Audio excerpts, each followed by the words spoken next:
Hello everyone, welcome back to my channel. तो आज मैं आपके लिए साइंस से रिलेटेड बहुत इंपॉर्टेंट टॉपिक लेकर आई हूँ, पीएच मान से रिलेटेड। ठीक है, पीएच मान से रिलेटेड ये सारे जितने भी क्वेश्चन हैं सभी सिलेक्टेड क्वेश्चन हैं और अच्छे लेवल के हैं। मैं वही क्वेश्चन आपके लिए लेकर आई हूँ जो एग्जाम से रिलेटेड है और एग्जाम में पूछे जाते हैं। चाहे कोई भी कॉम्पिटेटिव एग्जाम हो, पीएच मान से रिलेटेड 2 से 3 क्वेश्चन पूछे ही जाते हैं। अगर आप बीपीएससी के पीवाईक्यू उठाकर देखेंगे तो उसमें भी 2 से 3 क्वेश्चन पीएच मान से ही पूछे गए हैं। और मैं बिल्कुल आसान तरीके से पढ़ाऊंगी ताकि ये क्वेश्चन का आंसर आपको अच्छे से याद हो पाए हमेशा के लिए। इससे पहले हम बात करेंगे कि पीएच मान होता क्या है। तो अगर पीएच मान की फुल फॉर्म की बात करें तो पीएच का फुल फॉर्म हो जाता है पोटेंशियल ऑफ हाइड्रोजन और पावर ऑफ हाइड्रोजन। पीएच मान की तो पीएच मान का जो रेंज होता है 0 से 14 के बीच होता है। ठीक है, विलियन, अम्लीय, क्षारीय या उदासीन होते हैं। ठीक है, अगर मैं बात करूं पीएच मान की, उदासीन विलयन का पीएच मान कितना होता है, तो उदासीन विलयन का पीएच मान 7 होता है। जो न्यूट्रल होते हैं उसका पीएच मान कितना होता है, तो 7 होता है। ठीक है, अम्लीय विलयन का पीएच मान 7 से कम होता है और क्षारीय विलयन का पीएच मान 7 से अधिक होता है। अगर हम बात करें अम्ल की, तो अम्ल जो है, अम्ल स्वाद में खट्टे होते हैं और अम्ल नीले लिटमस पत्र को लाल कर देते हैं। अगर मैं क्षार की बात करूं तो क्षारकों का स्वाद कड़वा होता है और क्षारक जो होते हैं लाल लिटमस पत्र को नीला कर देते हैं। तो ये थी अम्ल और क्षार के बारे में कुछ इन्फॉर्मेशन। ठीक है, आपको अच्छे से इसको रट लेना है क्योंकि बीपीएससी में भी इसके 2 से 3 क्वेश्चन तो पूछे ही जाते हैं। मुझे लगा ये एग्जाम के पॉइंट ऑफ व्यू से बहुत इंपॉर्टेंट है तो मैंने आपके साथ शेयर किया। कुछ इंपॉर्टेंट क्वेश्चन की शुरुआत करने से पहले मैं आपको कहना चाहूँगी कि अगर आप इस चैनल पर नए हैं तो प्लीज़ मेरे चैनल को सब्सक्राइब कीजिए और इस वीडियो को अपने दोस्तों के साथ शेयर कीजिए ताकि उनकी भी हेल्प हो सके। तो चलिए शुरू करते हैं हमारा फर्स्ट क्वेश्चन है पीएच का फुल फॉर्म क्या होता है, तो potential of hydrogen and power of hydrogen. Second question हो गया हमारा पीएच स्केल से हम क्या पता करते हैं, तो पीएच स्केल से एसिड, बेस एंड न्यूट्रल का पता करते हैं। ठीक है, कि कौन सा घोल जो है, कौन सा सॉल्यूशन एसिडिक है, बेस है या न्यूट्रल है। ठीक है, अम्लीय है, क्षारीय है या उदासीन है। थर्ड क्वेश्चन है हमारा अम्लीय घोल का पीएच मान कितना होता है, तो अम्लीय घोल का पीएच मान 7 से कम होता है। ठीक है, जैसे कि मैंने आपको यहाँ पे ऊपर बताया अम्लीय विलयन का पीएच मान 7 से कम होता है। ठीक है, क्षारीय विलयन का पीएच मान कितना होता है, तो क्षारीय विलयन का पीएच मान 7 से ज़्यादा होता है। ठीक है, उदासीन विलयन का पीएच मान कितना होता है, तो उदासीन विलयन का पीएच मान 7 होता है। ठीक है, अगर आपको ये पता है 0 to 14 इसका रेंज होता है और 7 होता है न्यूट्रल पे, उदासीन पे होता है। ठीक है, इधर हो जाता है अम्ल और इधर हो जाता है क्षार। क्वेश्चन नंबर 6 है हमारा पीएच मीटर की रेंज कहाँ से कहाँ तक होती है, तो पीएच मीटर की रेंज कहाँ से कहाँ तक होती है, 0 से 14 होती है। कभी कभी एग्जाम में कंफ्यूज करने के लिए 1 to 14 भी दिया होता है, तो 1 to 14 ना होकर इसका आंसर 0 to 14 होता है। क्वेश्चन नंबर 7 बैटरी अम्ल का पीएच मान कितना होता है, तो बैटरी अम्ल का पीएच मान होता है 1। ठीक है, क्वेश्चन नंबर 8 है हमारा टमाटर का पीएच मान कितना होता है, तो आंसर हो जाएगा 4.5। टमाटर का पीएच मान कितना होता है, तो 4.5 होता है। नेक्स्ट क्वेश्चन है जल का पीएच मान कितना होता है, तो जल का पीएच मान 7 होता है। अगर हम बात करें नमक का पीएच मान कितना होता है, तो क्वेश्चन नंबर 11 है हमारा रक्त का पीएच मान कितना होता है, तो आंसर हो जाएगा 7.4। रक्त का पीएच मान 7.4 होता है। अगर हम बात करें क्वेश्चन नंबर 12 की, तो आंसू का पीएच मान कितना होता है, तो आंसर हो जाएगा 7.4। अगर क्वेश्चन नंबर 13 की बात करूं तो नींबू का पीएच मान कितना होता है, तो आंसर हो जाएगा 2.4। क्वेश्चन नंबर 14 है हमारा दूध का पीएच मान कितना होता है, तो आंसर हो जाएगा 6.4। क्वेश्चन नंबर 15 है हमारा सिरके का पीएच मान कितना होता है, तो आंसर हो जाएगा 3। ठीक है, क्वेश्चन नंबर 16 है हमारा शराब का पीएच मान कितना होता है, तो आंसर हो जाएगा 2.8। दोस्तों इसी तरह आप वीडियो को देखते रहें अंत तक। अंत में आपके लिए कुछ इंपॉर्टेंट क्वेश्चन भी हैं जिसका जवाब आपको देना है। ठीक है, और मेरी वीडियो को ज़्यादा से ज़्यादा शेयर करें। अगर आपको ये वीडियो अच्छी लगी तो आप कमेंट कर सकते हैं। मैं ऐसे ही रोज़ 1 लाइनर क्वेश्चन लेकर आऊँगी जो आपके एग्जाम के पॉइंट ऑफ व्यू से इंपॉर्टेंट होते हैं। अगर आपको अच्छे लगे तो आप कमेंट में जरूर बताइएगा, तभी मैं क्लास को कंटिन्यू करूँगी।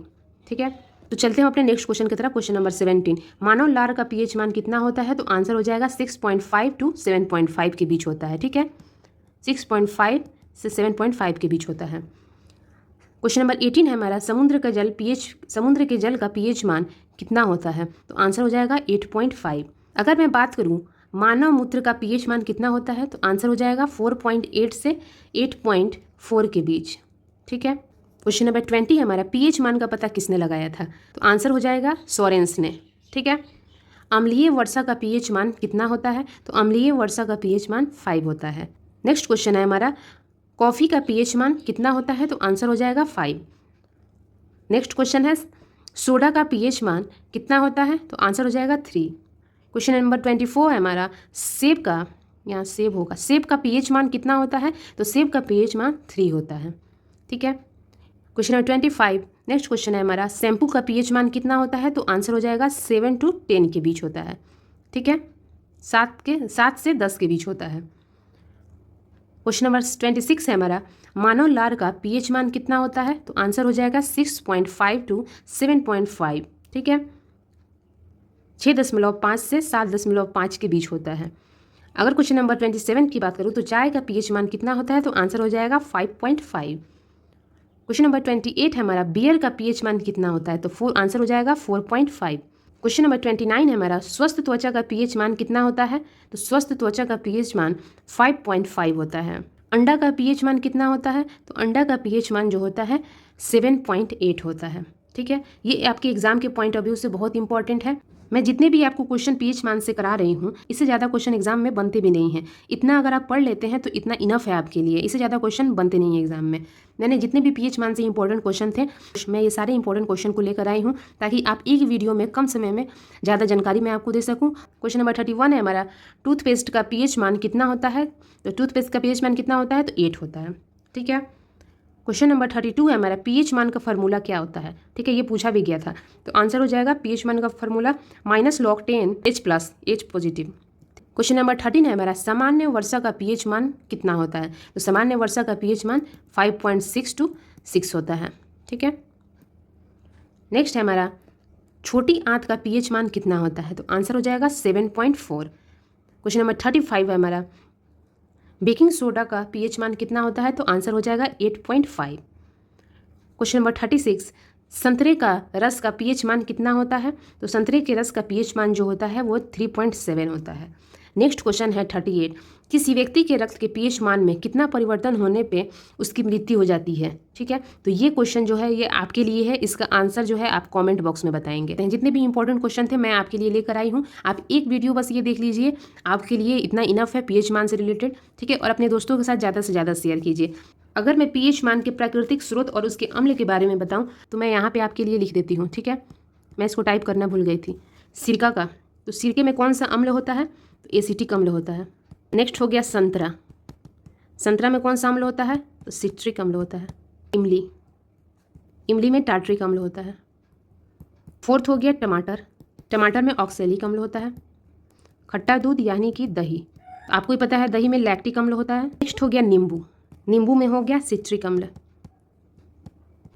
चींटी का डंक, इसका आंसर हो गया मेथनोइक अम्ल। अगर आपको राइटिंग समझ में ना आए तो मैं एक बार बोल देती हूँ, आप वीडियो को पॉज करके इसका आंसर भी लिख सकते हैं। ठीक है, सिरका में होता है एसिटिक अम्ल, संतरा में होता है सिट्रिक अम्ल, इमली में होता है टार्ट्रिक अम्ल, टमाटर में होता है ऑक्सैलिक अम्ल, खट्टा दूध यानी कि दही में होता है लैक्टिक अम्ल, नींबू में होता है सिट्रिक अम्ल और चींटी के डंक में होता है मेथनोइक अम्ल। एक और बच गया नेटल का डंक जो होता है उसमें भी मेथनोइक अम्ल ही होता है। ठीक है, आई होप आपको ये क्लास अच्छी लगी होगी। अगर ये क्लास आपको अच्छी लगे तो प्लीज़ मेरे वीडियो को लाइक कीजिए, अपने दोस्तों के साथ शेयर कीजिए। तो फ्रेंड्स, आज की वीडियो में बस इतना ही। मिलते हैं आपसे नेक्स्ट वीडियो में।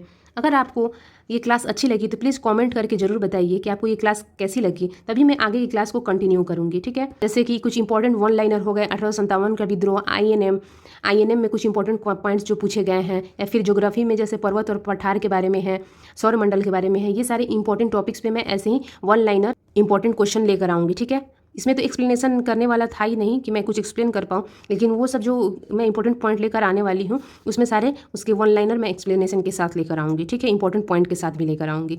अगर आपको ये क्लास अच्छी लगी तो प्लीज़ मेरे वीडियो को लाइक कीजिए, अपने दोस्तों के साथ शेयर कीजिए। मिलती हूँ आपसे नेक्स्ट वीडियो में। Thanks for watching.